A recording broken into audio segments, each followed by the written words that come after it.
ওর সাথে কিসের কথা? আমি শিওর এই পুরো ব্যাপারটা তুমি জানতে। না আন্টি, আমি জানতাম না, আর জানা সম্ভব না, কারণ ও মাস্ক পরেছিল। তাছাড়া আমি একটা ঘোরের মধ্যে ছিলাম হসপিটালে। রোশনাই আমাকে কিচ্ছু বলেনি। আমি তো ভেবেছিলাম ও একজন অ্যাটেন্ডেন্ট। আর তাছাড়া আপনারা কি ওকে চিনতে পেরেছেন? চিনতে পারেননি তো? তাহলে আপনারা কি করে ভেবে নিলেন যে আমি ওকে চিনতে পারবো? কি রোশনাই, তুমি আমাকে কিছু বলেছিলে? তাহলে আমার দেখাশোনা তুমি কেন করলে? হসপিটালে আমার পারমিশন ছাড়া তুমি আমার ঘরে কেন ঢুকলে? বলো। বাদশাহ, আস্তে। ছোট প্লিজ, আজকে আমার কথার মাঝে তুমি কোনো কথা বলবে না, প্লিজ।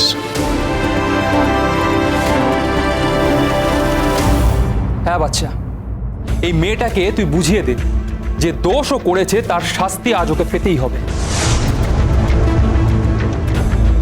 ভাগ্যিস আমি ওর ঘরে গিয়ে ওর মুখটা দেখে ফেলেছিলাম, নাহলে তো পালিয়ে যেত।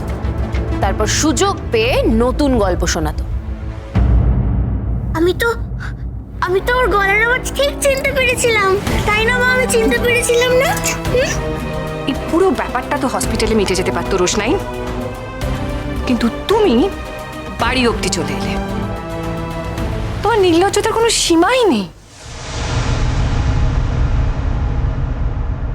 আর ছোটু, আমার প্রথম থেকে সন্দেহ ছিল যে তুমি ওর সঙ্গে ছিলে।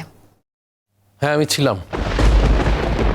মেয়েটাকে অ্যাটেন্ডেন্ট করে এই বাড়িতে আনার আইডিয়া তো তোর ছিল, তাই না?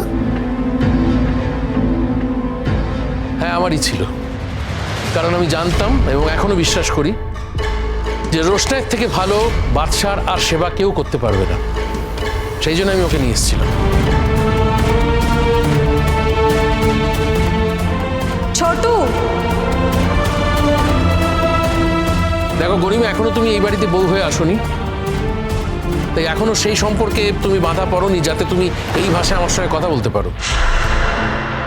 এইভাবে গলা উঁচু করে কথা বলবে না আমার সামনে। ছোটু, তুমি ভুল করছো। তুমি কি করে জানলে যে ওই মেয়েটা ছাড়া বাচ্চার কেউ সেবা করতে পারবে না? কিছু কিছু জিনিস জানা হয়ে যায় বাবা। আমার তো একটা চোখ আছে, বোধ আছে, আমি সেই দিয়ে দেখেছি। তোমরা আমাকে অবিশ্বাস করতেই পারো, কিন্তু এ আমার দৃঢ় বিশ্বাস, স্থির বিশ্বাস। তোমরা প্লিজ আমাকে কথা বলতে দেবে?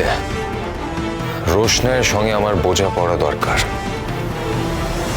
আরণ্যক, তোমার এখনো কিসের এত বোঝাপড়া পেলো তো ওর সাথে? গরিমা, তুমি তো এখানে রয়েছো, সব শুনতে পাবে তুমি। বলো রোশনাই, কেন ঢুকেছিলে আমার ঘরে? উত্তর দাও। আমি তোমাকে একটা প্রশ্ন করেছি রোশনাই, উত্তর দাও।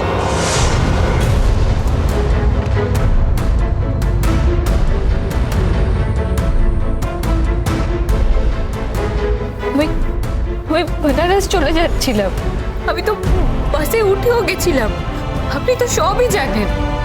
আর আমি সেই সমস্ত কথা বলে আপনাকে অপ্রস্তুত করতে চাই না। এতে তো অপ্রস্তুত করার কোনো ব্যাপার নেই। তুমি এখানে সবার সামনে সবকিছু খুলে বলতে পারো রোশনাই। হ্যাঁ, আমি তোমাকে ফিরিয়ে নিয়ে আসতে গিয়েছিলাম। আমি যদি না যেতাম তাহলে পুলিশকে ফেস করতে হতো, সেটা আমি চাইছিলাম না, তাই আমি গিয়েছিলাম। কিন্তু ওখানে তুমি তো আর ফিরে আসতে চাওনি, বরং ড্রামা করলে। কিন্তু তারপর কি করেছো তুমি? আমি আপনাকে ফিরিয়ে দিয়েছিলাম কারণ আমি আপনার সঙ্গে এখানে আসতে চাইনি।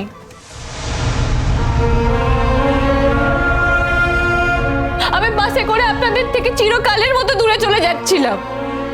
কিন্তু তারপর বাসের পাশের এক লোকের ফোন থেকে আমি আপনার অ্যাক্সিডেন্টের খবর দেখতে পাই। তখন আমার এটাই মনে হয়েছিল যে যে মানুষটা জীবন দিয়ে আমার প্রাণ বাঁচিয়েছেন, যে মানুষটা আমাকে এত সাহায্য করেছে, তার বিপদে আমার তার পাশে থাকা উচিত। সেই জন্য আমি দৌড়ে দৌড়ে হসপিটালে চলে এসেছিলাম। আর যার সঙ্গে তুমি চলে গেছিলে তার কি হলো? সেটা জেনে আপনার কি হবে? ওটা আমার লড়াই, ওটা আমারই থাক। এখন আপনি অনেক সুস্থ আছেন। আমি এমনিতেই ঠিক করেছিলাম আপনাদের সবার থেকে চিরকালের মতো দূরে চলে যাব কালই, কিন্তু তার আগেই আমি ধরা পড়ে গেলাম। আমি জানি আপনি আমার জন্য অনেকটা এম্বারেসড হচ্ছেন, কিন্তু বিশ্বাস করুন আমি আপনাকে এম্বারেস করতে চাইনি।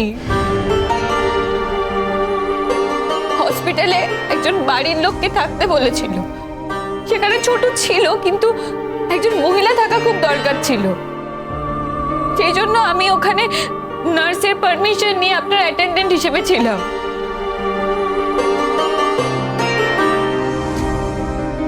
ব্যাস এইটুকুই ইচ্ছা ছিল আমার, আর কিছু না। ঠিক আছে, এরপর যা করার আমরাই করব।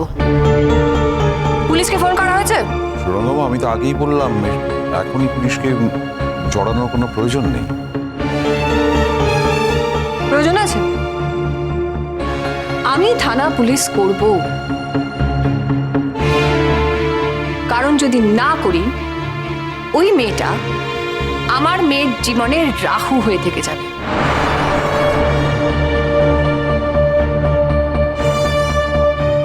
আর হ্যাঁ, আমরা হসপিটাল অথরিটির বিরুদ্ধে কমপ্লেন করতে পারি যে কিভাবে একজন আনট্রেন্ড মেয়েকে একজন সিরিয়াস পেশেন্টের দায়িত্ব দেওয়া হলো। যদি কোনো ক্ষতি হয়ে যেত কে দায়িত্ব নিত? নিজেকে তুমি কি মনে করো রোশনাই? তুমি সব কিছু জেনে গেছো না? পৃথিবীর সমস্ত কিছু জানো তুমি।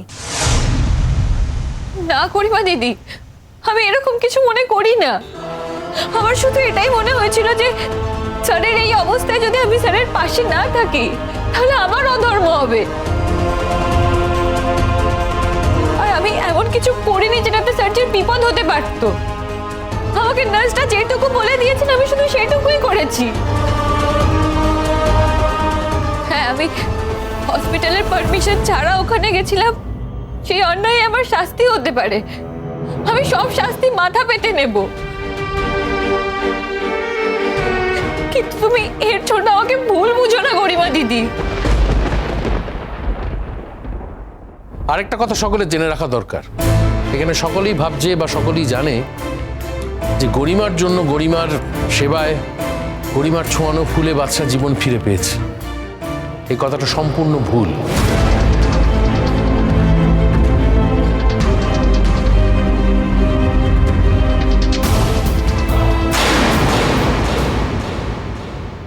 এত সাহস কে দিয়েছে তোমাকে, হ্যাঁ, যে তুমি আমার জন্য পুজো দেবে?